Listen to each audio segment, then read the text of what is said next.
O princípio de tudo, a energia. A história do ser humano sempre esteve ligada diretamente a ela. Desde a luz solar como elemento fundamental para a criação da vida em nosso planeta, até a invenção da bomba atômica.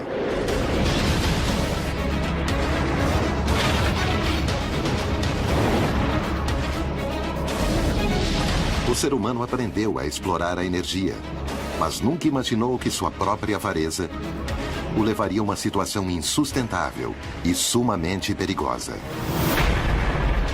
Uma situação onde uns poucos controlam os recursos de muitos, ou seja, os de todos. Há muito dinheiro em jogo e, portanto, muitos interesses. A cobiça teria impedido o maior desenvolvimento tecnológico e energético. Há muitos interesses de grandes grupos econômicos frustrados no poder. Pode uma sombra obscura ter ameaçado o destino de homens valentes que tentaram mudar o mundo em que vivíamos? Quem está movimentando os fios de nosso presente? Poderíamos estar vivendo em um mundo muito melhor? Quem tem nosso futuro em suas mãos?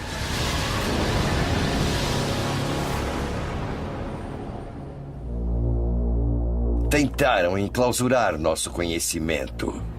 Um conhecimento ao nosso alcance, mas oculto a olhos nus por um inimigo que supostamente se estende e permeia a indústria, os governos e os meios de comunicação. Fomos enganados? Se fizeram isso, por que não percebemos? Para obter as respostas adequadas, precisamos fazer as perguntas corretas. Porque dependemos de um recurso escasso que gera terríveis consequências. O planeta está em crise. O que houve com as pessoas que tentaram nos mostrar uma visão diferente do mundo? Vários homens lutaram e continuam lutando contra a incompreensão, a inveja e as ameaças e a sua privação de liberdade. Existem os que acreditam que houve uma conspiração contra seus projetos. Não resta dúvida de que foram atacados deliberadamente. Em suas vidas, pode estar a chave do que aconteceu com eles e do que está acontecendo conosco. Mentiras, traições, sabotagem e morte. Esta é a história dos sonhos e invenções de pessoas que enfrentaram os maiores obstáculos. E de pessoas que, como nós, talvez vivam enganadas sem saber. Mas, sobretudo, é a história do principal suspeito na sombra. O poder por trás da energia. Power.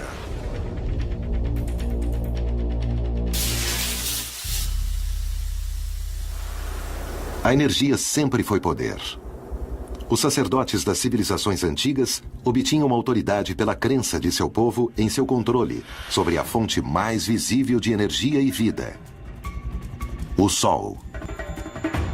A energia é solar direta ou solar indiretamente. Nosso gênesis energético está no Sol. Os sacerdotes não foram os únicos em se dar conta do poder resultante do controle da energia. As culturas que primeiro conseguiram aproveitar a energia de uma maneira domesticada com o desenvolvimento das primeiras técnicas agrícolas, ao entender os ciclos solares e com os avanços no armamento bélico resultando da manipulação do fogo, foram as primeiras que conquistaram o poder na antiguidade. No mundo moderno, tudo mudou com o aparecimento de uma nova e voraz demanda de energia. A era industrial havia começado. Ironicamente, a energia não só se transformou em um recurso primário desse mundo industrial, como também passou a ser uma indústria em si mesma. E com isso, os empresários passaram a ser os distribuidores e concentradores energéticos do planeta. Essa riqueza em biodiversidade e água não pode estar subordinada a interesses empresariais de grupos poderosos multinacionais e nacionais de curto prazo. Sempre será uma guerra de interesses. E na guerra, sempre haverá vítimas. Grandes cientistas e inventores se opuseram a interesses econômicos implacáveis, planejando fórmulas novas para desenvolver alternativas ao petróleo. É o caso de Nikola Tesla. Rudolf Diesel, Eugene Malov, Stanley Meyer e Paul Pantone, entre outros tantos. Todos eles têm uma visão à frente de sua época e com o desejo de fazer avançar a sociedade em direção a um futuro mais limpo e mais justo. Desde a transmissão sem fio de energia até o uso de combustíveis alternativos, esses homens dedicaram suas vidas a buscar as soluções para os problemas que enfrentamos como sociedade. Na verdade, se pudéssemos identificar uma coisa para baixar o preço, para reduzir a pobreza, certamente nós escolheríamos a energia. A Revolução do Carvão alimentou a Revolução Industrial. E com isso, as civilizações realmente avançadas são baseadas nos grandes avanços da energia.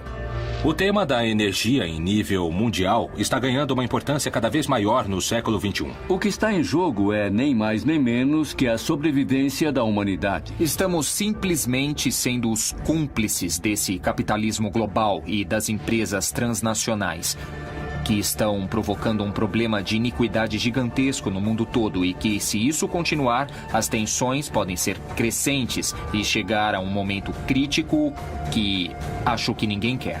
A escala de valores está totalmente de cabeça para baixo. Tudo o que importa é o dinheiro. Em um tempo muito recente, Iraque.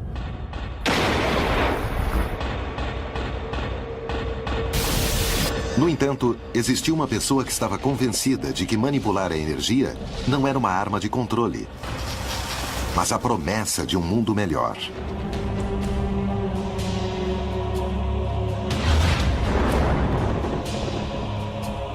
Nikola Tesla.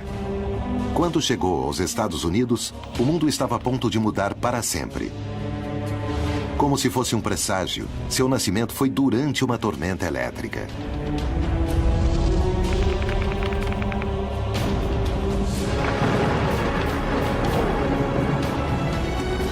Desde muito pequeno ele tinha visões, era meio místico e se imaginava no futuro controlando a água e controlando a eletricidade. Seu pai era sacerdote e queria que Nikola seguisse seus passos. Ele entrou em crise e esteve a ponto de morrer. Não permitiam que ele sonhasse. Intransigente com a vocação do filho, seu pai fez então um juramento. Se seu filho sobrevivesse, permitiria que ele estudasse engenharia. Tesla ouviu que se ele se recuperasse, poderia fazer o que ele desejasse. E então tomou a decisão de estudar engenharia. Tesla não era uma estudante comum. Logo se destacou. E seus professores não entendiam a sua capacidade de realizar operações de cálculo avançado em sua mente. Essa mente poderosa o levou a vislumbrar o futuro. Durante uma visão, Tesla desenhou um diagrama de sua invenção na areia.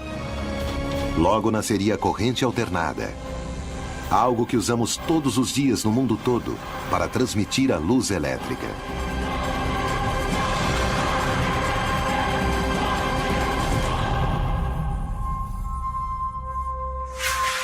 Por volta da mesma época de Tesla em Berlim, um engenheiro alemão estava para projetar o que seria o primeiro motor capaz de funcionar à base de óleo vegetal.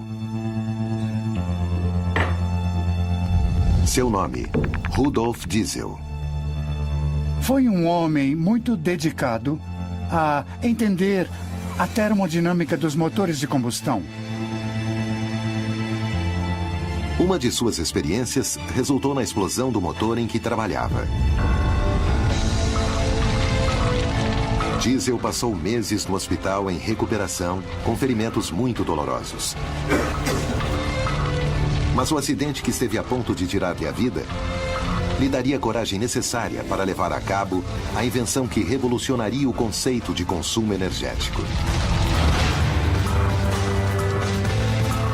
Aos 38 anos de idade, Rudolf Diesel já havia feito uma fortuna com seus projetos e patentes. Em uma feira em Paris, finalmente apresentaria ao mundo o motor que levaria o seu nome. Ele queria que o motor de combustão tivesse um aproveitamento muito maior e eficiência, que fosse mais barato, mais útil, com menos desperdício e menos poluição. Lamentavelmente para Diesel, seus interesses chocariam com dois poderosos adversários: a indústria incipiente dos combustíveis fósseis e o governo alemão, que temia que os projetos do pesquisador pudessem cair nas mãos da Inglaterra. As mentes brilhantes sofreram perseguições, sofreram boicotes. Seriam esses inimigos capazes de detê-lo? Durante séculos, aquelas mentes que ultrapassaram os parâmetros da ciência conhecida foram repudiados, em especial por aqueles instaurados no poder. Inclusive Galileu, que é considerado o pai da ciência moderna, que morreu em prisão domiciliar, cego e julgado pela Igreja por sua convicção de que a Terra girava ao redor do Sol. Quantos foram os cientistas censurados e quantos terão perdido a vida por isso? Fazem artificialmente que pareçam que essas coisas estejam fora de hora. São realizadas através de agentes humanos e às vezes com práticas argumentáveis, controvertidas e que às vezes levam a essas tragédias.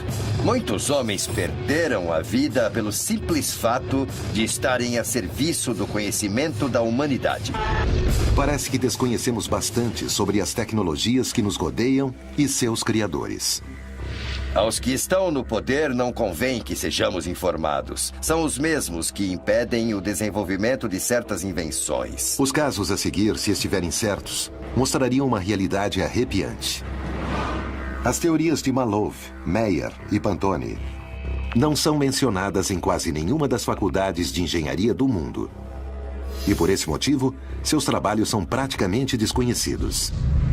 Em outra faculdade, na Universidade de Utah, Estados Unidos, em fins dos anos 80, uma dupla de cientistas, Martin Fleischmann e Stanley Pons, afirmavam que haviam conseguido produzir energia de qualidade a partir da fusão a frio.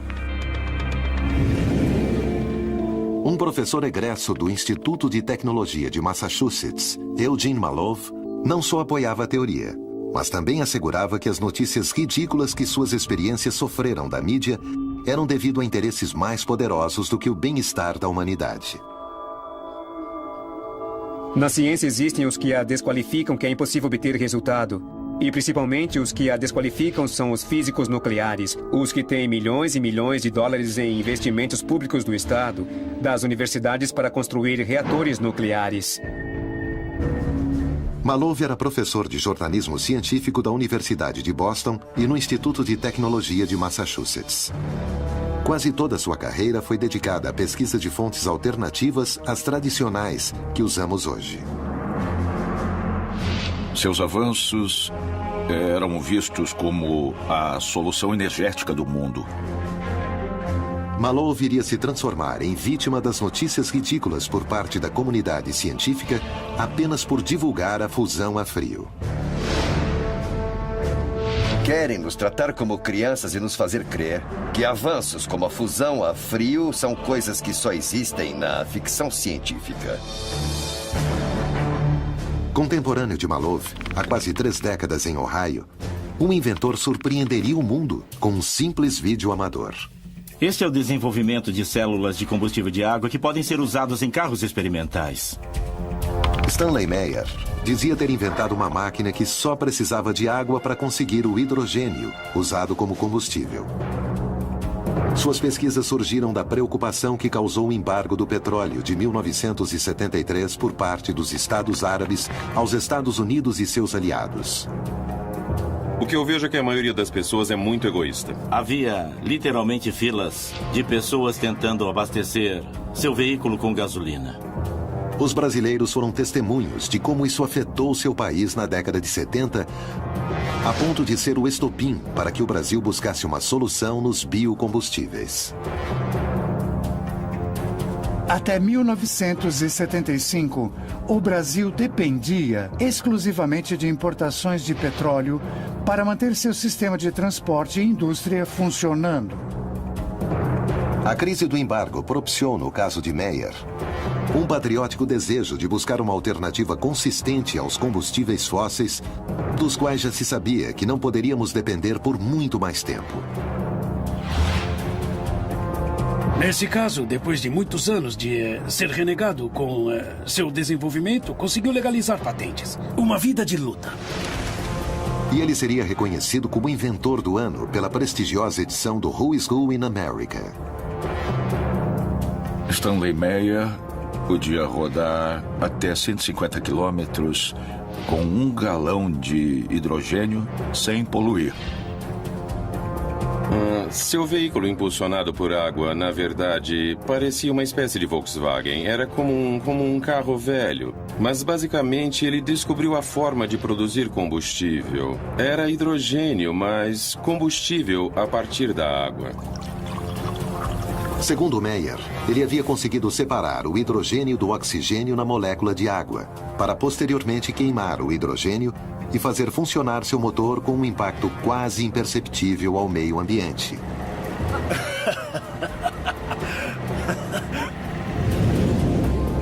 Em algumas escolas do México, está sendo experimentado outro tipo de motores que funcionam também graças à água. Por meio da informação obtida em planos disponíveis pela internet, foi possível recriar o motor Pantone, também conhecido como JIT.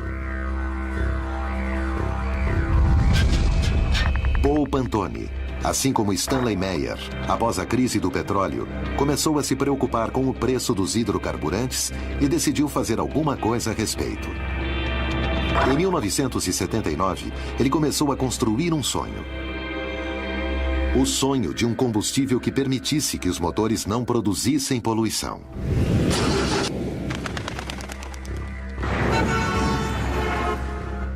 It is a miniature refinery, like I said, that atomically breaks down all the fuel in the chamber so that it's all used as energy with no pollution.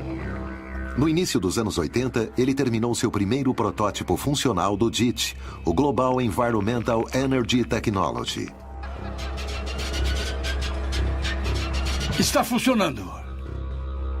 O negócio por trás da energia poderia ser afetado por essas mentes brilhantes que tentaram mudar o mundo.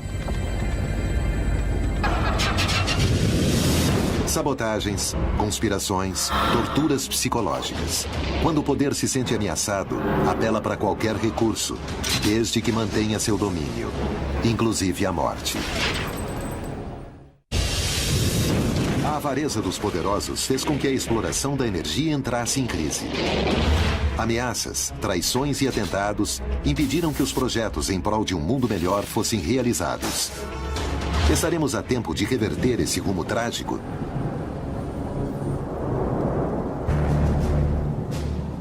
No conflito da energia, sempre houve dois lados. Os que quiseram impulsionar seu desenvolvimento até limites inimagináveis e os que viram nisso um negócio. Tesla pensava que seria possível obter uma fonte de energia inesgotável. Mas quando seu futuro parecia ficar mais promissor, seus verdadeiros problemas começaram. Ao chegar nos Estados Unidos, ele só tinha 4 centes no bolso, alguns poemas e uma carta de recomendação dirigida a uma pessoa muito especial, Thomas Alva Edison. Na carta escrita por Charles Beckelor, um funcionário da empresa de Edison na Europa, era possível ler: Sr. Edison, conheço 2 grandes homens. O primeiro é o senhor. O outro é o jovem que leva esta carta. Tesla estava entre um grande inventor, um grande cientista e um louco que planejava coisas as pessoas não entendiam. E isso, é claro, criou também muitas dificuldades. Dizem que ao ler a carta, Edison o contratou imediatamente. Mais adiante, Tesla descobriria que seu empregador passaria a ser o seu pior inimigo e que seu sonho se transformaria em um pesadelo. Edison jamais cumpriria suas promessas. Foi muito conturbada sua relação infeliz com Edison, que o manteve sempre ameaçado, subjugado. Edison foi considerado herói nos Estados Unidos, mas para Tesla foi o grande inimigo. Ao negar um pagamento a Tesla, Edison se excusou, dizendo que seu funcionário não entendia o humor americano. Segundo o empresário, tudo havia sido uma brincadeira. Tesla estava tão mal que decidiu demitir-se e acabou montando sua própria companhia elétrica. Nikola Tesla imaginou um mundo onde a energia fosse um recurso infinito. Uma coisa com a qual começaria a sonhar muitos anos depois. Nós o vemos nas caricaturas como os Jetsons. Toda essa imaginação coletiva que tinham do futuro, da imponderabilidade de que a energia era vasta. Para ele, a energia podia ser retirada das tormentas, das correntes de água, do sol e, inclusive, dos raios cósmicos. Essa energia poderia ser transmitida de maneira sem fio a qualquer dispositivo receptor. Veículos, casas e eletrodomésticos seriam alimentados sem a necessidade de baterias, cabos ou qualquer combustível. Tesla entendeu a energia como um elemento ao nosso redor, que podia ser transmitida e recebida através do espaço, não necessitando, inclusive, de condutores como o cobre. Seu sonho era poder aproveitar uma energia livre, sem barreiras e inesgotável.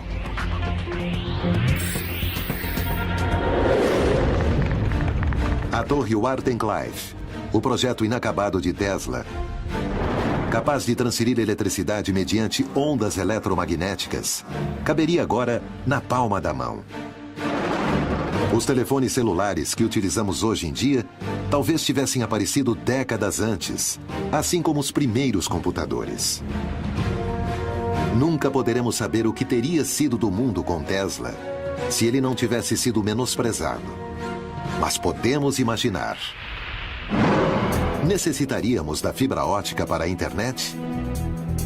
Como teria sido o desenvolvimento da rede se seu nascimento tivesse sido sem cabos? Na atualidade, na China, uma tecnologia conhecida como Li-Fi possibilitou a transmissão de dados da internet à distância através da luz.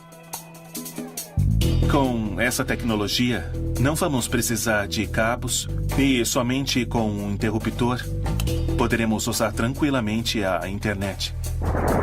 O legado de Tesla teria conectado a todos nós.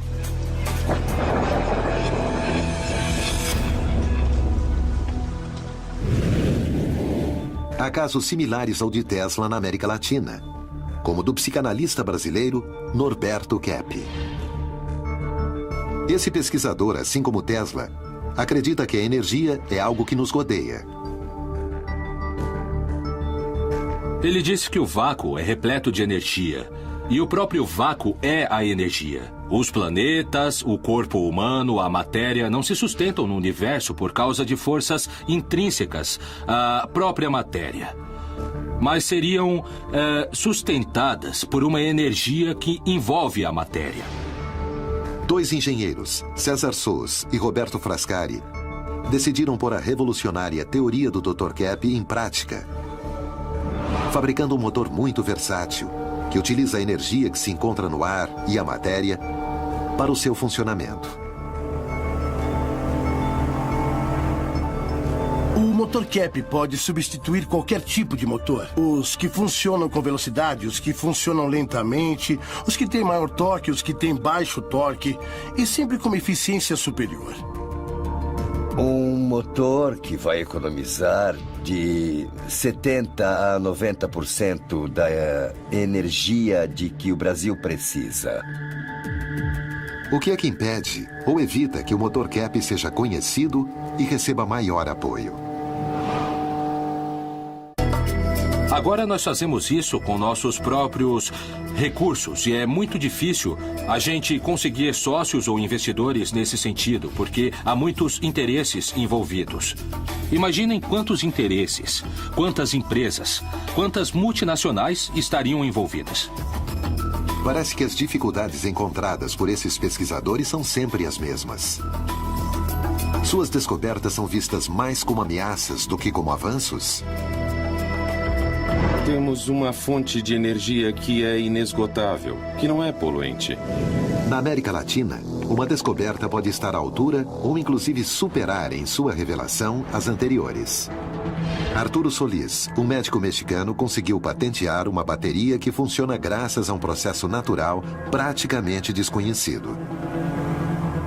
descobriu uma reação química que era desconhecida no ser humano, mas que é uma fonte de energia que é praticamente infinita. Porque a melanina, na presença da luz e da água, produz eletricidade durante centenas e centenas e centenas de anos. Considerada comumente como um pigmento, a melanina pode conter a chave do futuro? A primeira vez que pude acender um LED com baterias de melanina foi em 2006. E esse LED continua aceso dia e noite. E está aceso e continuará, já que a melanina é a substância mais estável que se conhece. Como isso poderia chegar a afetar nosso mundo? O que precisa de energia, podemos corrigir com a energia da fotossíntese. Na realidade, todas as fontes de energia são úteis, mas esta vai nos permitir, pela primeira vez na história da humanidade, iluminar a Terra sem aquecê-la. E isso muda totalmente o panorama. Por que, então, não foram feitas mais pesquisas neste campo? O que está acontecendo na atualidade? E o que podemos fazer quanto ao futuro? A fotossíntese representa uma ameaça para os interesses de alguns grupos? Mas é claro que sim. Quais são os principais obstáculos que eles enfrentam ao patentear suas invenções? O primeiro país que me concedeu a patente foi a Rússia. E foram 4 anos. O advogado de patentes dos Estados Unidos uma vez me explicou que os Estados Unidos haviam demorado tanto porque estavam revisando a patente secretamente do Departamento de Energia da agência. O investimento que eu tive de fazer foi todo do meu bolso, do meu trabalho diário. Assim como esses pesquisadores latino-americanos, Tesla acreditava que a meta final devia ser o bem-estar humano.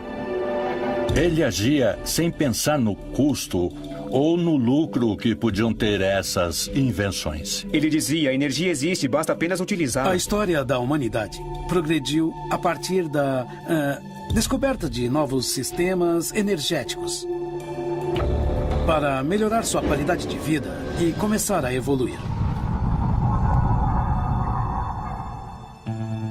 Rudolf Diesel, embora talvez não fosse um revolucionário tão global quanto Tesla, também vislumbrou um mundo mais humano do que o que conhecemos hoje. Por causa de seu motor que funcionava com qualquer óleo, o petróleo poderia ter ficado relegado a um segundo plano, em uma concorrência muito mais prematura que a atual com os biocombustíveis. As energias fósseis são consideradas energias sujas, entre aspas. A exploração, a pesquisa, geram impactos ambientais adversos muito importantes e para a saúde também. Existem incertezas sobre a gravidade de tais efeitos, mas serão extremamente graves. O problema principal é que, assim como a AIDS, cometemos o erro agora, mas pagaremos muito mais tarde.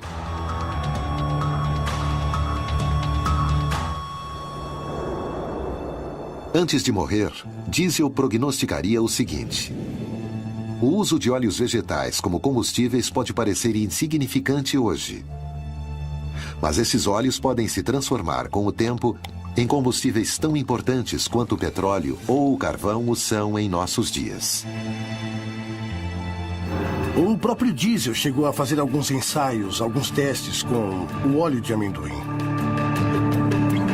O mundo de Diesel teria sido similar ao Brasil atual.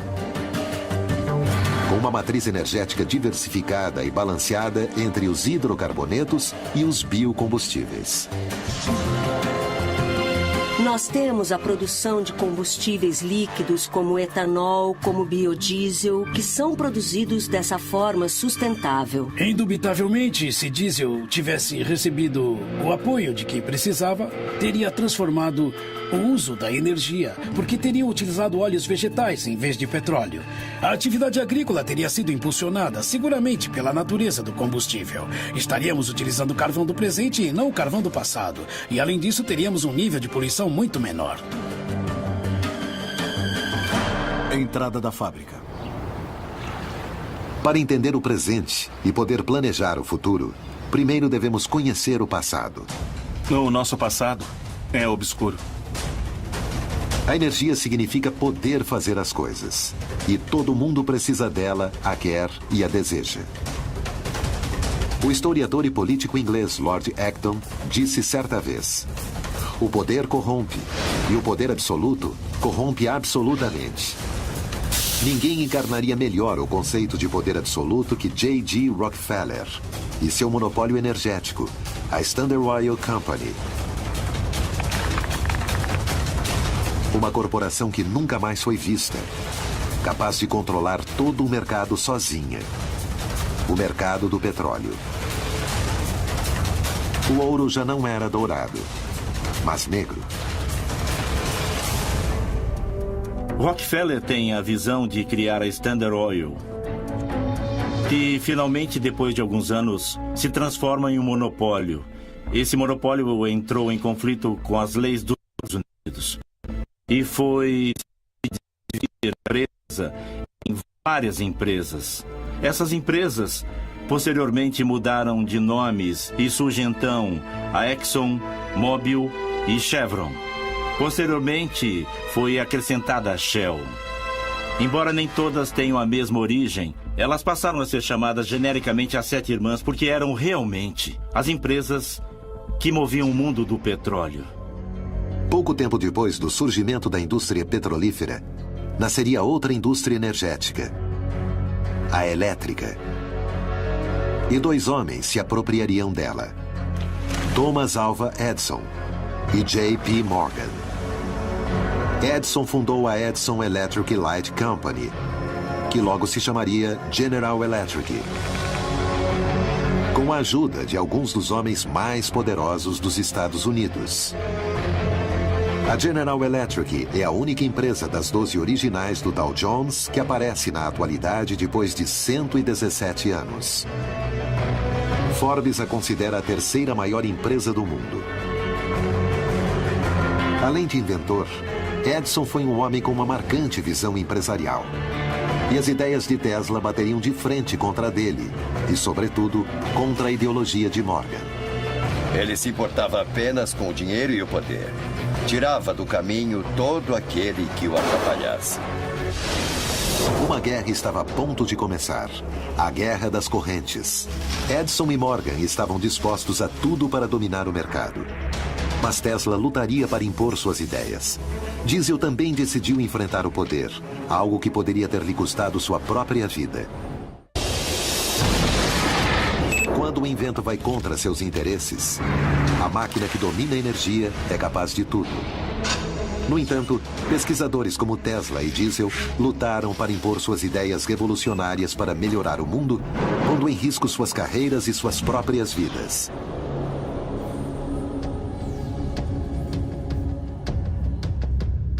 A história nos tem mostrado como foram formados grupos de interesses ao redor de tudo aquilo que é um recurso, como o petróleo e a eletricidade. Há muitos motivos pelos quais é muito difícil progredir no que se chama pesquisa e desenvolvimento.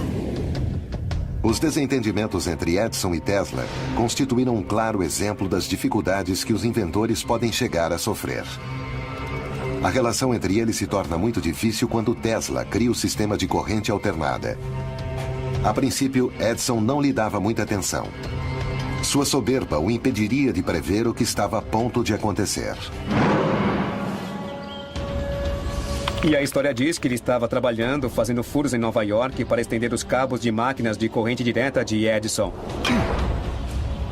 Tesla não suportou nem o caráter, nem as tarefas, nem o trabalho para o qual o haviam designado. Então ele se demitiu. Tesla obteve ajuda de um engenheiro empresário que acreditou nas vantagens de seu invento. George Westinghouse. As vantagens que oferecia a corrente alternada em comparação com a direta eram enormes. E Thomas Alva Edison começou a sentir que perdia terreno diante de Tesla.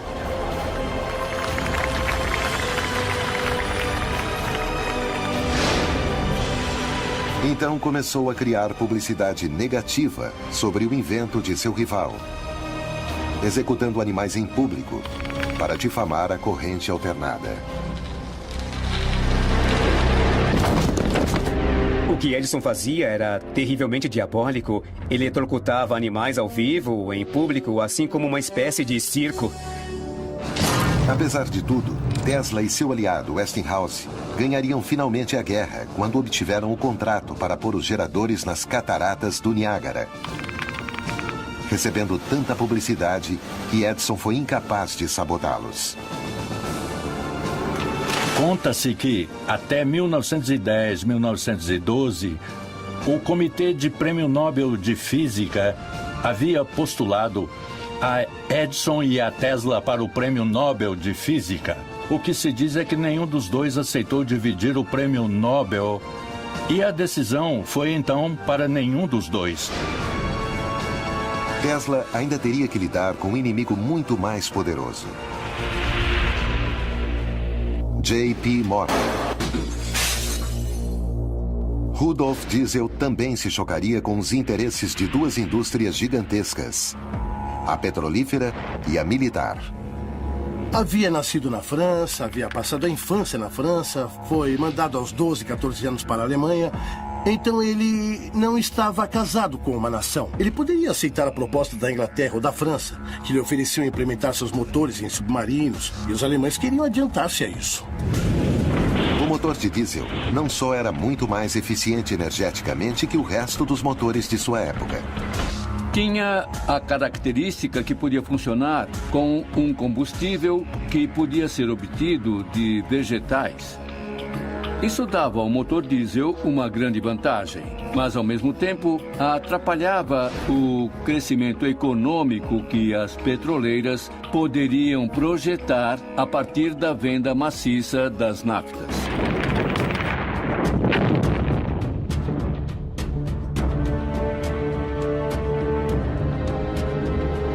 A Primeira Grande Guerra estava a ponto de ser conflagrada, e os interesses pela produção de motores eficazes para caminhões, tanques e barcos eram prioritários.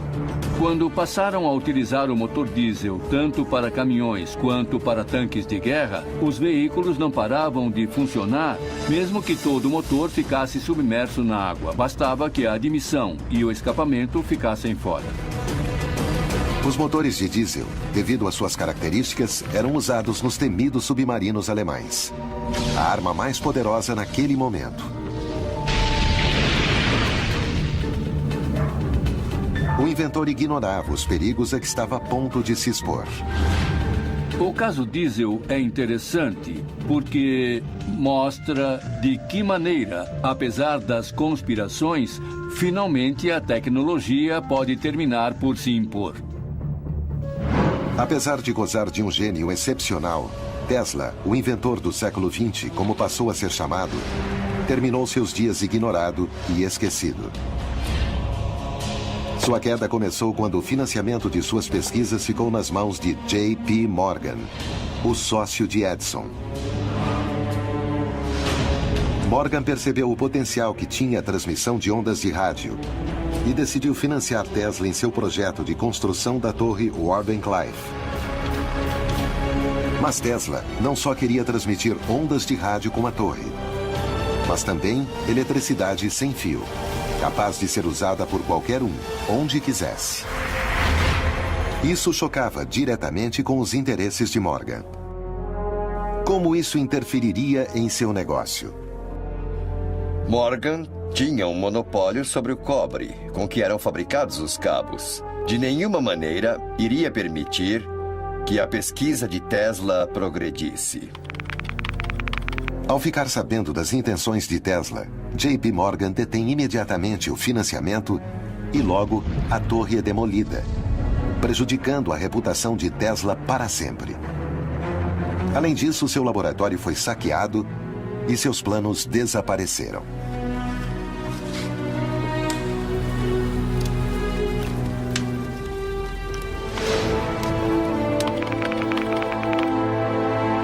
Tesla passou seus últimos anos marginalizado pelo mundo da ciência. Tudo o que ele fazia era alimentar as pombas. O inventor acabou se refugiando na suíte 3327 do Hotel New Yorker.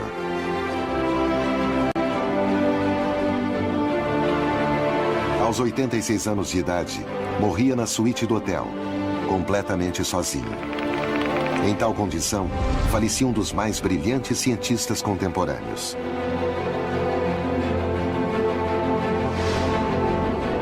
O certo é que para o mundo naquela época, era como se Tesla tivesse morrido há muito tempo. Sempre prejudicado por Edison e sua máquina de relações públicas, nunca teve seu merecido reconhecimento.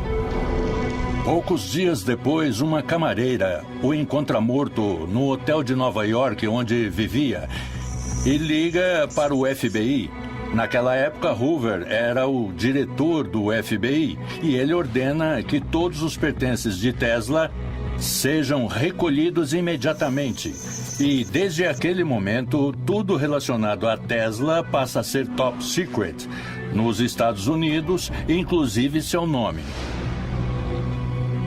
Isso nos ocultou o verdadeiro alcance de seu legado.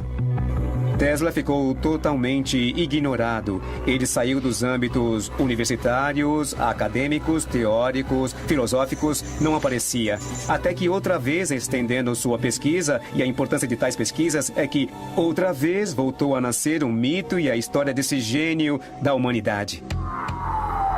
Na era da informação, é cada vez mais fácil ter acesso ao conhecimento. Talvez hoje, o encobrimento não seria tão simples quanto antes. Já não se pode enganar todas as pessoas o tempo todo. Bem, também não se pode adiar e frustrar uma contribuição valiosa para sempre.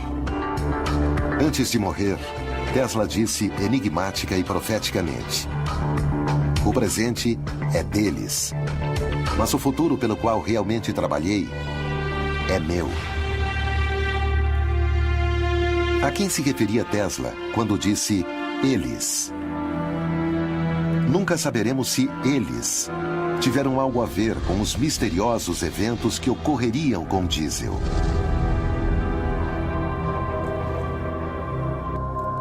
Rudolf Diesel subiu a bordo do vapor Dresden com a intenção de reunir-se com empresários que fabricavam seu motor em Londres.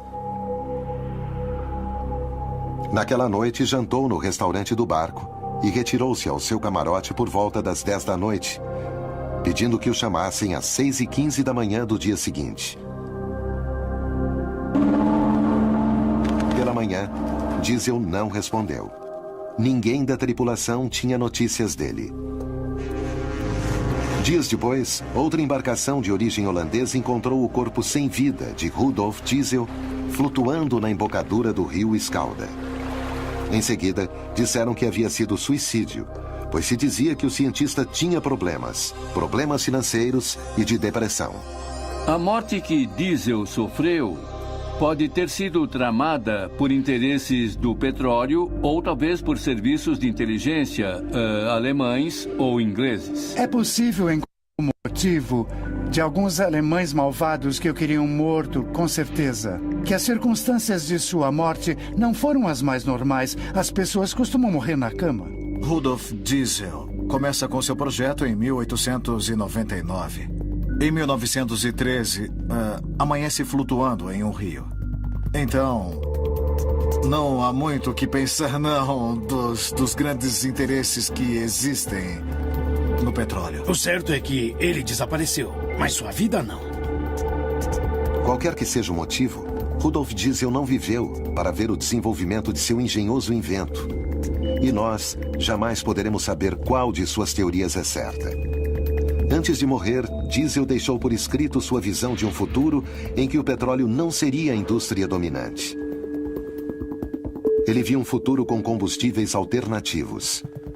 Uma visão que é amplamente compartilhada por especialistas na América Latina. A América Latina tem a matriz energética mais limpa do mundo. Mas o motor de diesel, em princípio, funcionava com uma ampla variedade de combustíveis. Após sua morte, os motores diesel só se desenvolveram para funcionar exclusivamente com derivados do petróleo. Casualidade? Conspiração? Ou oportunismo? Um multimilionário se suicida, cai no rio. Isso tudo pelo dano que o dinheiro ia lhe causar?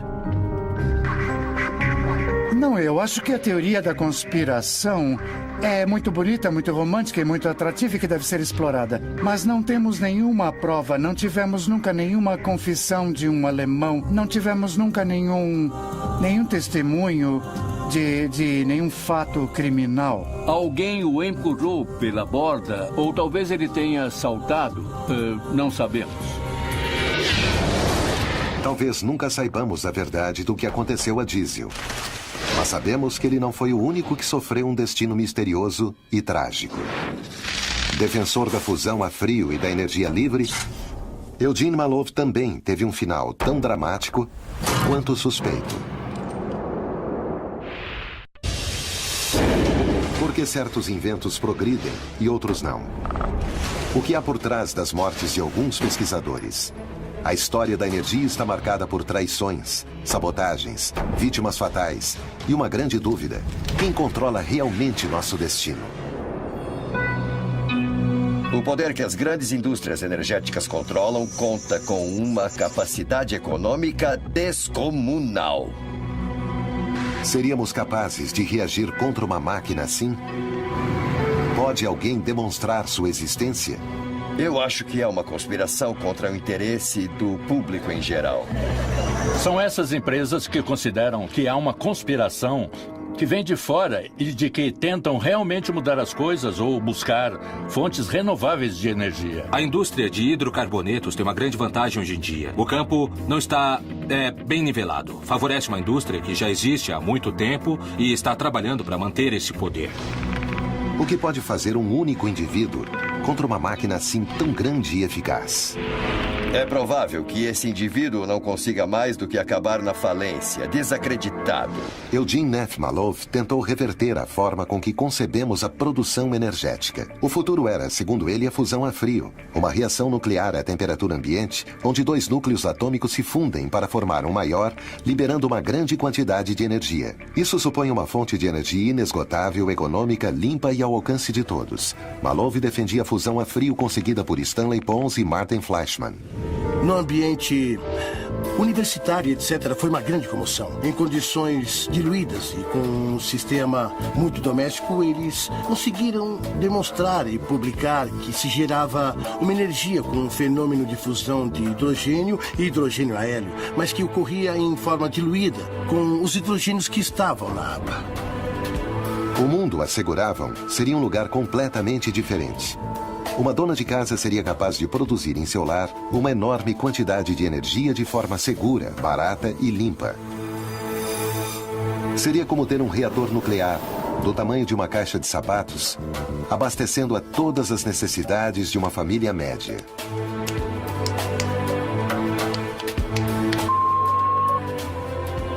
No entanto, o mundo acadêmico duvida da capacidade de reproduzir o fenômeno da fusão a frio.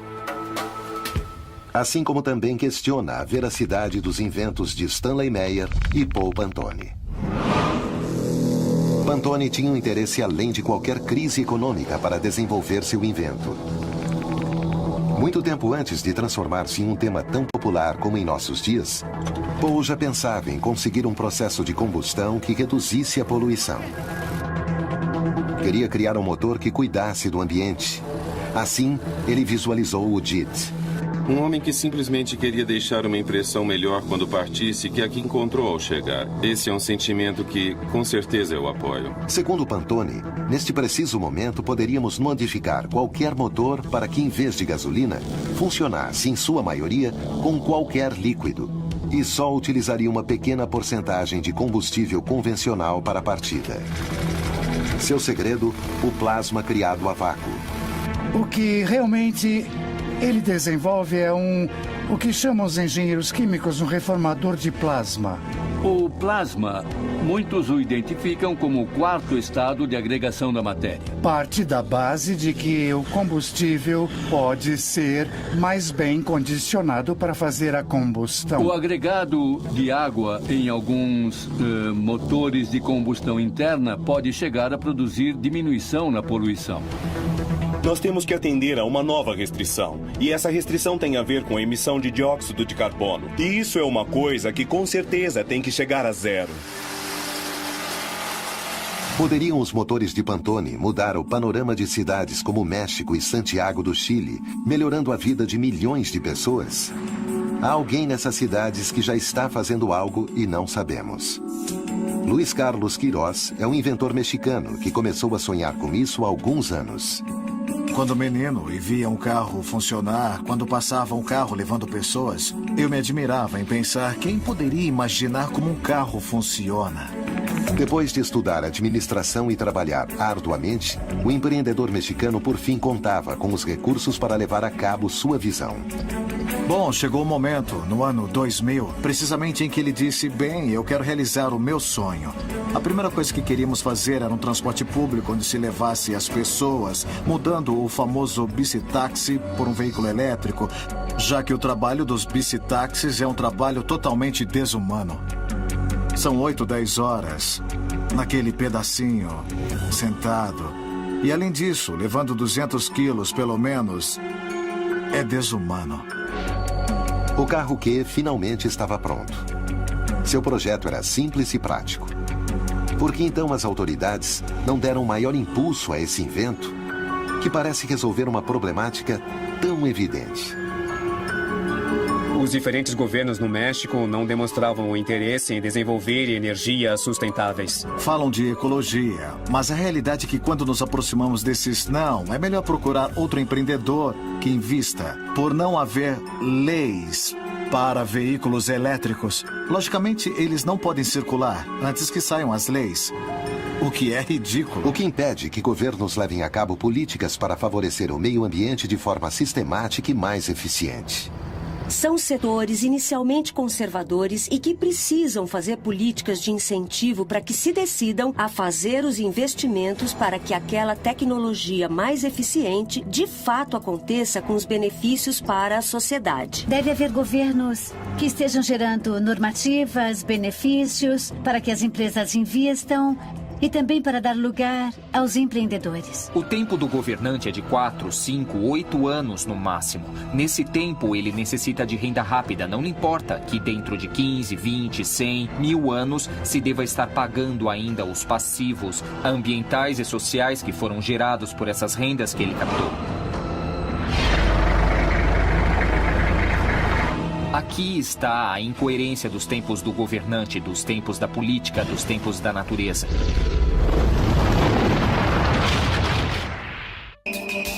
No caso de Eugene Malov, ele denunciava que uma comunidade científica com fortes interesses havia feito todo o possível para menosprezar, através da mídia, sua campanha a favor da fusão a frio. Malov quis mostrar ao mundo um invento que revolucionaria a maneira com que concebemos a energia, proporcionando-nos a tantas vezes imaginada energia livre. Mas, por acaso, era isso que desejava a comunidade científica? No caso de Malov, evidentemente a comunidade científica, nesse momento, jogou por terra seus projetos. É compreensível, considerando que essa era uma ideia revolucionária. Malov decidiu fundar a sua própria organização para a pesquisa da fusão a frio e as energias alternativas. Inclusive, escreveu uma carta à Casa Branca, expressando a sua fé absoluta no futuro da fusão a frio. Houve um vácuo, nesse momento, no qual ele não foi escutado, como tantos outros. Mas alguém não o ignorou.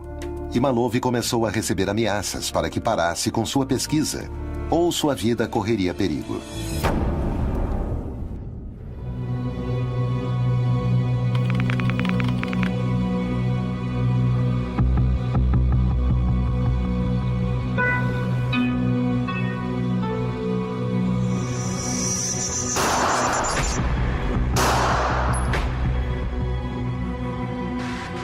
Eugene Malov foi assassinado a sangue frio.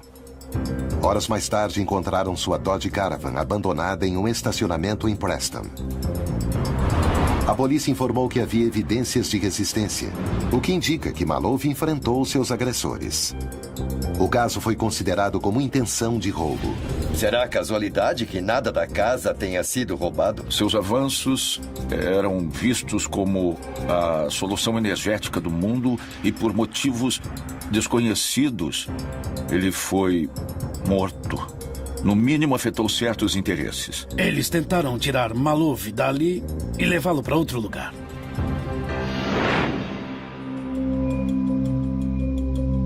Atualmente são realizadas diversas experiências vinculadas à fusão a frio até por parte da própria NASA. Era por acaso Malov uma peça-chave em nossa era para a fonte de energia alternativa? Poderia isso desagradar alguém? O caso de Malov teve alguns pontos em comum com o de Stanley Meyer, inventor do motor a água. Além de ter de lidar com a difamação pela mídia, Meyer foi processado por 2 investidores que diziam que foram enganados. Durante o julgamento, o pesquisador nem ao menos teve a possibilidade de pôr à prova seu invento para demonstrar sua inocência. O tribunal o considerou culpado e o condenou a pagar um total de $25 mil.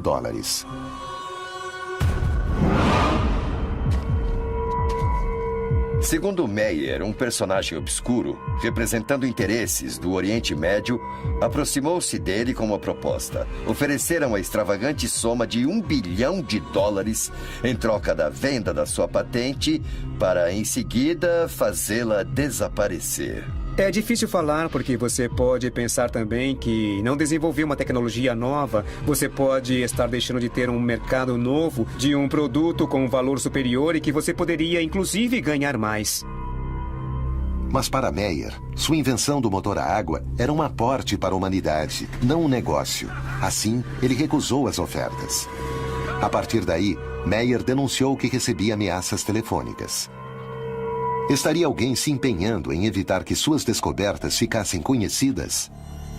Muitas o vídeo que Stanley Meyer usou para de mostrar à sociedade seu invento rapidamente deu a volta ao mundo. Por exemplo, essa tecnologia está aproveitando o poder que a água nos oferece.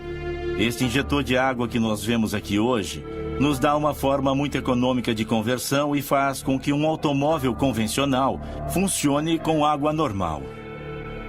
Todas as grandes empresas, os grandes interesses nunca tocaram o coração para defender a vida de um ativista ou de um inventor. São perseguidos, assediados e mortos. O motor a água, criado por Meyer, poderia ter revolucionado o cenário energético mundial. Talvez por isso seu desenvolvimento foi truncado pelo dramático destino de seu inventor.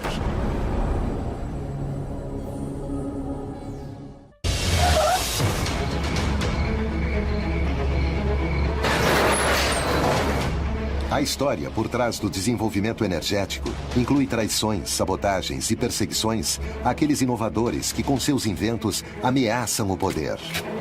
Esses pesquisadores sempre sofrem misteriosos acidentes. Há uma conspiração contra aqueles que querem melhorar o mundo? Até onde é capaz de chegar o poder quando se sente em xeque?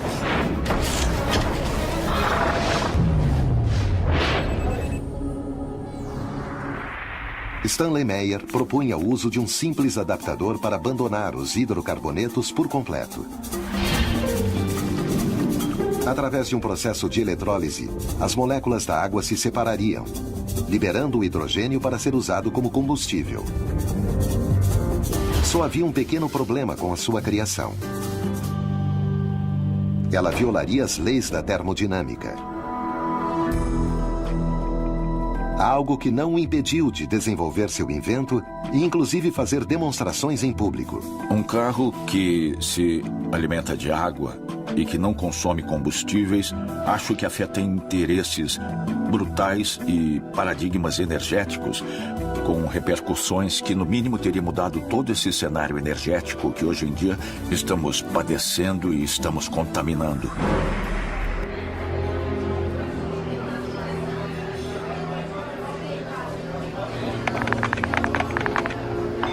Stanley Meyer jantava em um restaurante em Grove City quando se encontrava à espera de uma reunião com investidores belgas.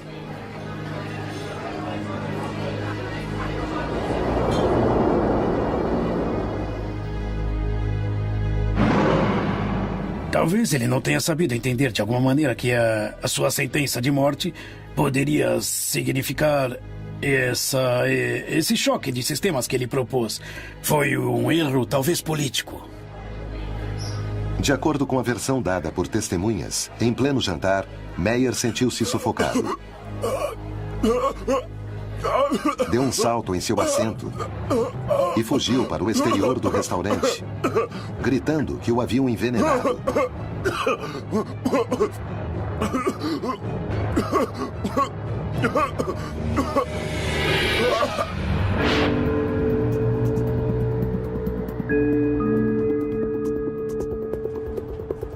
Os clientes e empregados do lugar o encontraram morto no estacionamento. Nunca chegou ao carro e também não chegou a realizar seu sonho. Se estivessem certas as afirmações de Meyer, o mundo não teria de enfrentar a perspectiva de um apocalipse energético por escassez de recursos. O hidrogênio é o elemento mais abundante do universo. Uma fonte praticamente inesgotável de energia. O hidrogênio pode ser uma fonte inesgotável, porque o hidrogênio é retirado da água. O hidrogênio se apresenta como um portador de energia capaz de ser transportada, ser utilizada no momento necessário e ser armazenada para os tempos de escassez. O hidrogênio é um combustível limpo. É o combustível mais limpo porque não gera dióxido de carbono. E sua combustão, uma vez que gera energia, transforma o hidrogênio em água. Somos conscientes do que acontece ao nosso redor? Foram desacreditadas tecnologias mais avançadas que as que temos à nossa disposição? Nesse caso, quem financiou os estudos científicos que as desautorizam? Temos pesquisado de onde vêm esses estudos, quem está pagando para que os cientistas participem de tudo isso. E isso sai de uma indústria. Talvez veja a indústria do combustível renovável como um desafio. Do que nos privaram? Por que nossos governos não disseram nada a respeito? É muito fácil sentar-se e ter o tempo todo muitíssimo dinheiro, receber todos os dias muitíssimo dinheiro de petróleos mexicanos como parte de seu orçamento e o resto importa muito pouco. E é aí que estamos realmente envolvidos na América Latina e que claramente há grupos que estão no poder, que preferem o lucro rápido sem levar na devida consideração os custos ambientais e sociais que muitos desses projetos podem ter. O que aconteceria se os pesquisadores recebessem grandes somas de dinheiro para desenvolver seus inventos? Se houver algum lucro, as coisas se fazem sem nenhum problema.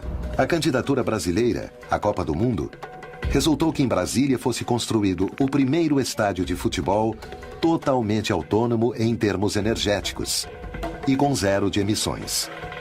Este projeto tem uma característica única. Eu creio que, no atual momento, talvez seja o mais importante estádio até então construído. A nossa preocupação foi desenvolver uma arquitetura que reduzisse todos os custos para a manutenção do estádio, e isso ao longo de todo o tempo. O estádio se abastece de energia solar. Além disso, uma membrana no teto se encarrega de reter a poluição que é produzida no lugar. Suas zonas verdes se abastecerão de água recolhida da chuva. E todos os seus espaços estarão habilitados de maneira que entre grande quantidade de luz natural. Por isso é que eu afirmo que realmente esse projeto é hoje, sem sombra de dúvida, o mais moderno, o mais, tecnologicamente falando, o mais completo.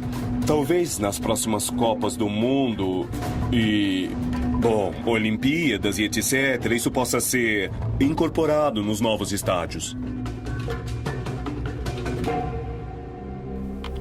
Segundo se fala sobre Paul Pantone, quando ele criou seu processador multicarburantes, JIT, se viu rapidamente angustiado por uma série de manobras legais para acabar com seus avanços.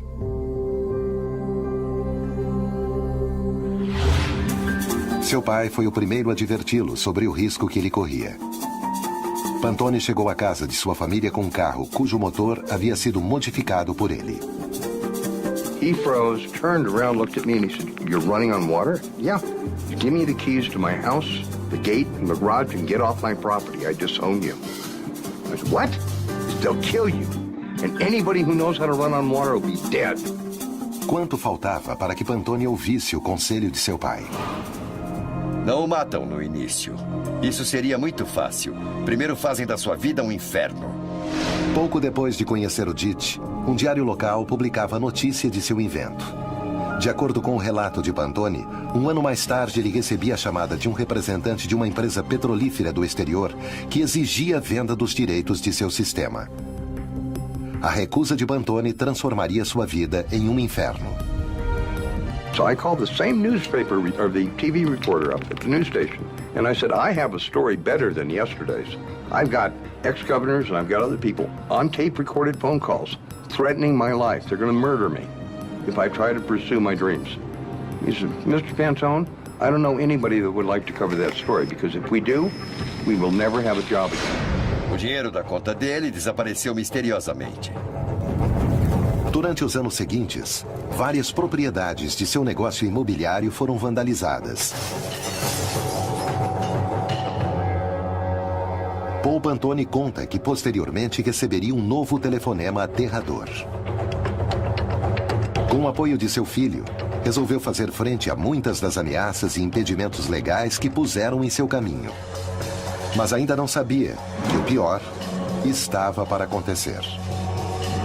A história diz que seus sócios acabaram enlameando a empresa em desenvolvimentos não muito santos.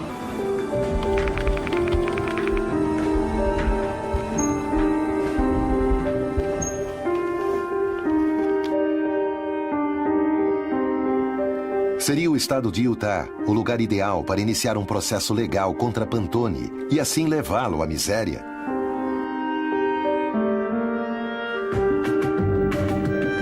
Imediatamente o privaram dos seus direitos civis. Tesla, Pantone, Diesel, Malov, Meyer. Valeu a pena o esforço desses homens em enfrentar as adversidades ou os inimigos que se opuseram aos inventos revolucionários e que alcançaram seu objetivo obscuro? A energia sempre foi um recurso-chave na história do homem. No entanto, tecnologias que melhoram seu uso muitas vezes são menosprezadas pelos que controlam a indústria. Vivemos em um engano monumental. Após criar um revolucionário motor ecológico, Paul Pantone conheceria na própria carne o perigo de ameaçar o poder por trás da energia.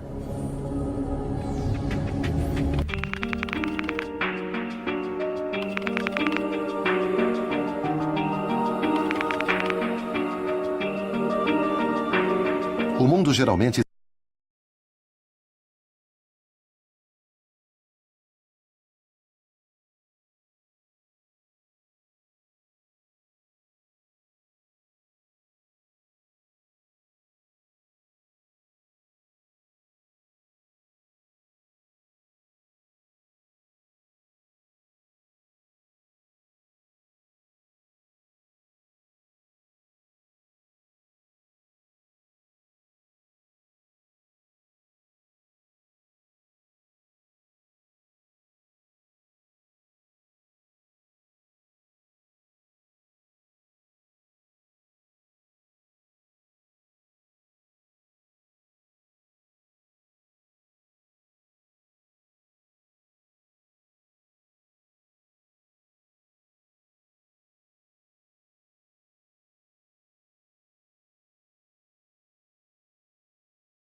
vendê-lo a 90, mas é um recurso finito e que contamina.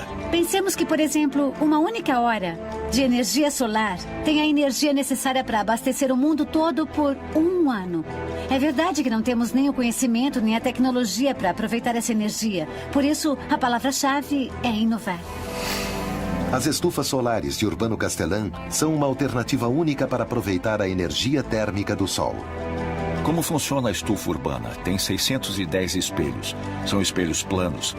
Estão posicionados de tal forma que todos incidem em um ponto. Ali temos uma serpentina pela qual estamos fazendo circular o IT reciclado de detrito. Nós o aquecemos a 300 graus e então podemos dispor desse calor latente, captado com o sol, para cozinhar nossos alimentos. O alimento básico na zona rural, não eletrificada e suburbana das grandes cidades, que exige um alto consumo energético.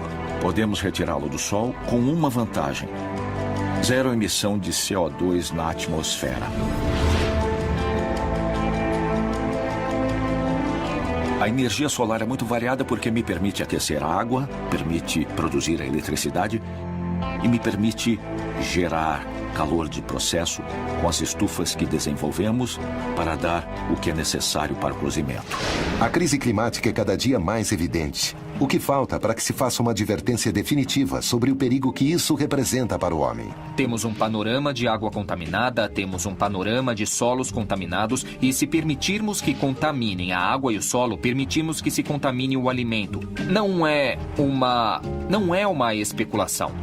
Já existem muitos dados técnicos. O cenário otimista seria que a sociedade em geral tomasse consciência e dissesse: embora eu tenha hidrocarbonetos, não posso continuar queimando-os e vou passar para as transições energéticas nobres, porque cada vez somos mais, cada vez consumimos mais energia e cada vez estamos extraindo mais recursos não renováveis. Por que achamos que temos o direito de retirar tudo hoje? E por que achamos que temos o direito também de contaminar a água e o solo de todos os seres humanos que vêm daqui por diante nessas zonas mineiras? Quem nos deu esse direito? Esses são os elementos de reflexão de que necessitamos. Devemos insistir que, contra a mineração, os efeitos da contaminação em escala humana são para sempre.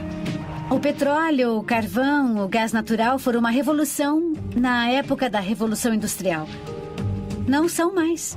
Este é o momento de gerar uma nova revolução. Temos que gerar a revolução do século XXI, que é a revolução da sustentabilidade. E quando falo disso, falo da sustentabilidade econômica, social e, naturalmente, de um novo sistema energético, que esteja baseado no uso das energias alternativas. Paul Pantone também imaginou um planeta diferente, onde os carros funcionassem com o DIT, o seu sistema. Este adaptador seria capaz de fazer funcionar qualquer veículo com 80% de água como combustível. Mas o sonho de Pantone se transformou em pesadelo.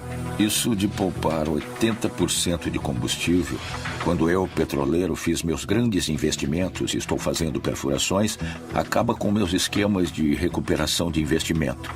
Então começo a subjugar Pantone como um louco para que sua ideia comece a afundar. Os testemunhos próximos a ele contam uma experiência arrepiante, talvez a maior de todas. A forma pela qual foram tratados, a forma com que Paul Pantone foi tratado, para mim, é uma abominação. Seu destino foi o pior lugar em que um homem pode terminar. Um hospital psiquiátrico. Os médicos determinaram que deveriam medicar Pantone. Durante 3 meses, ele deveria receber fortes psicotrópicos com a desculpa de voltar a deixá-lo competente, segundo eles.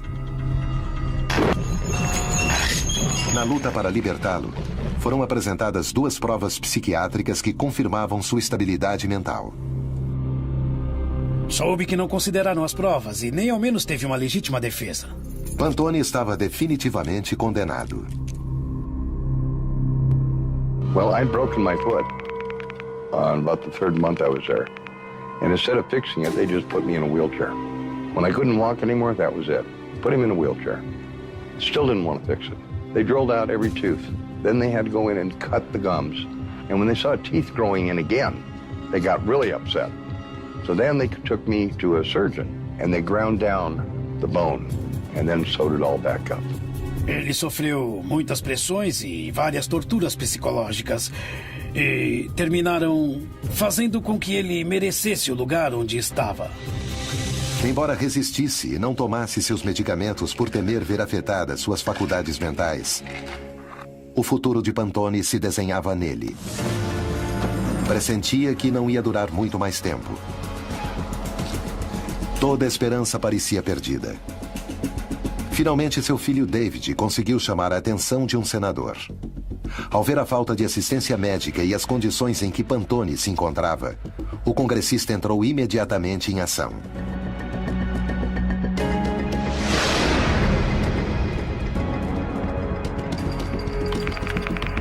Albuquerque, Novo México, setembro de 2013.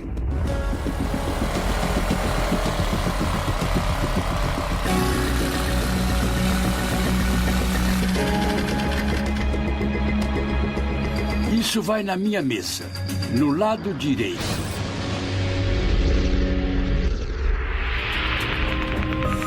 Paul Pantone foi libertado no dia 25 de maio de 2009, com a condição de abandonar o estado de Utah. Eu me senti traído. Contratei um advogado após outro. Passei por 12 ou 13 advogados. Todos levavam o meu dinheiro. Diziam que me representariam, mas depois voltavam e me diziam: a única forma de representá-lo é você me dar sua patente. E isso não ia acontecer. Enquanto a crise climática cresce, o poder por trás da energia usa todos os seus recursos para manter seu domínio. Qual é o caminho para sair dessa encruzilhada? Quem são os novos pesquisadores? E o que estão fazendo para mudar o mundo? Eles sabem que arriscam tudo, inclusive suas próprias vidas? A história da energia esconde sabotagens, traições e mortes duvidosas. Certos inventos são consagrados enquanto que outros caem no esquecimento. Quem são os pesquisadores que, apesar de tudo, lutam contra o poder, embora suas vidas estejam em risco? Pantone, Meyer, Malov, Diesel e Tesla parecem ter vivido na própria carne a presença do poder. Nunca poderemos ter a certeza. Seremos nós também vítimas, sem saber? O que nós podemos fazer se o poder por trás da energia é tão grande? Ou só nos fizeram acreditar nisso? Temos menosprezado nossa capacidade de conseguir mudanças? E o papel dos cidadãos é fundamental. Nós precisamos entender que as pessoas têm o poder, o povo é quem tem a última palavra. Temos que conseguir maiores fundos para a pesquisa. Necessitamos dos incentivos do mercado. Necessitamos difundir a mensagem. Um avanço energético, com toda certeza, é o mais importante. Nunca antes foi mais fácil conseguir isso. Graças a tecnologias digitais, o fluxo de informação é tal que a censura é praticamente impossível. Mas entre tanta informação, onde procurar? Por onde começar?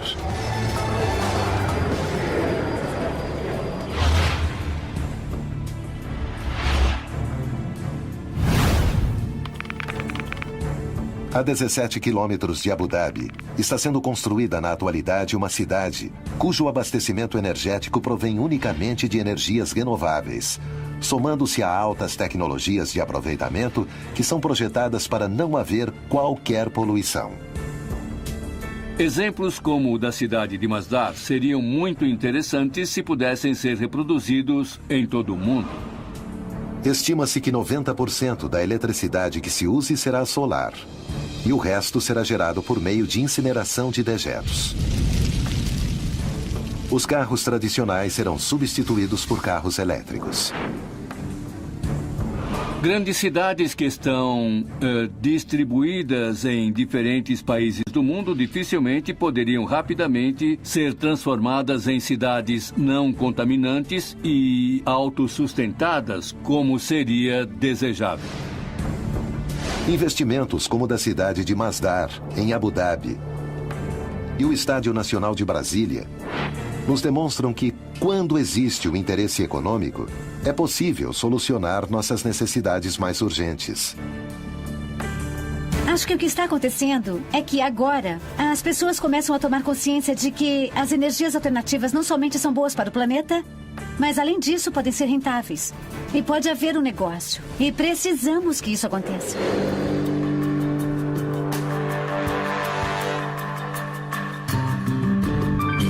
Estamos às portas de poder conquistar essa massa crítica.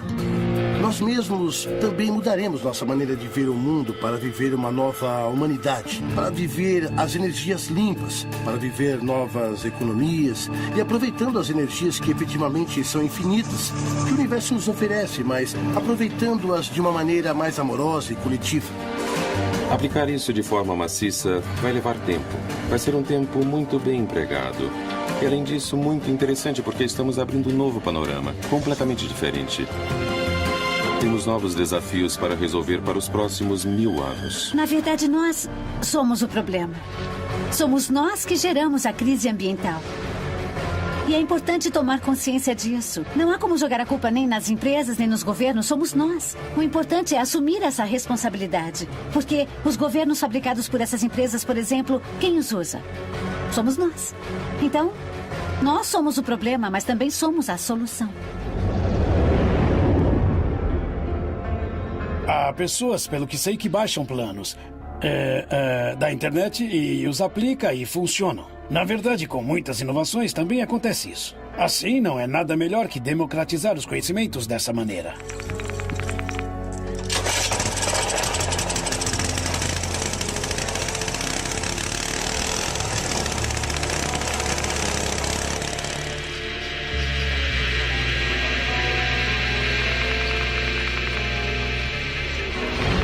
Todos esses inventos, muitos dos quais podemos baixar hoje através da web, não mostram outra coisa além da grande capacidade criativa do espírito humano de melhorar a qualidade de vida.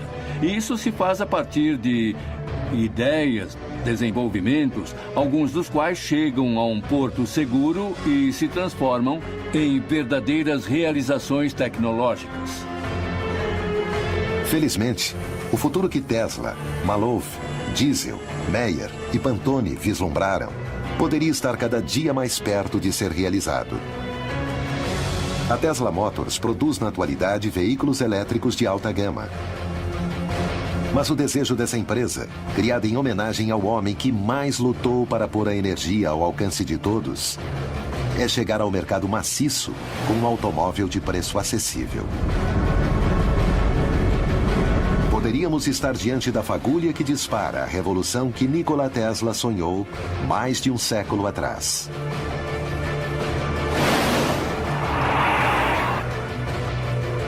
Eu costumava participar de um jogo com meu filho menor, David. Eu lhe dizia, preciso que você me diga qualquer invento que você imagine, qualquer coisa que se lembre. Diga-me uma coisa muito original a partir da sua imaginação. Eu fiz isso até ele completar 11 anos e meio. Ele não só me deu 21 inventos em 10 minutos, mas também me contou como seriam os comerciais para lançar cada um. Meu Deus, que foi que eu criei? Eu perguntava a mim mesmo, será possível fazer com que uma criança de 11 anos lance ideias sem mais nem menos? Por que não estamos animando as crianças a serem inventores, em lugar de dizer-lhes que só podem fazer o que diz o livro? Talvez, como enunciam, o futuro será muito diferente do que a humanidade sonha. Os transportes serão outros. As economias e os governos sofrerão mudanças. E as energias limpas ganharão terreno. O importante é saber que no universo, a energia reina em tudo, inclusive no homem. O único capaz de modificar sua própria realidade. Poderemos algum dia encontrar uma fonte de energia que substitua o petróleo? Que destino terão os que dedicam sua vida a pesquisar teorias que vão contra os interesses mais poderosos? As dúvidas crescem, mas o tempo está acabando.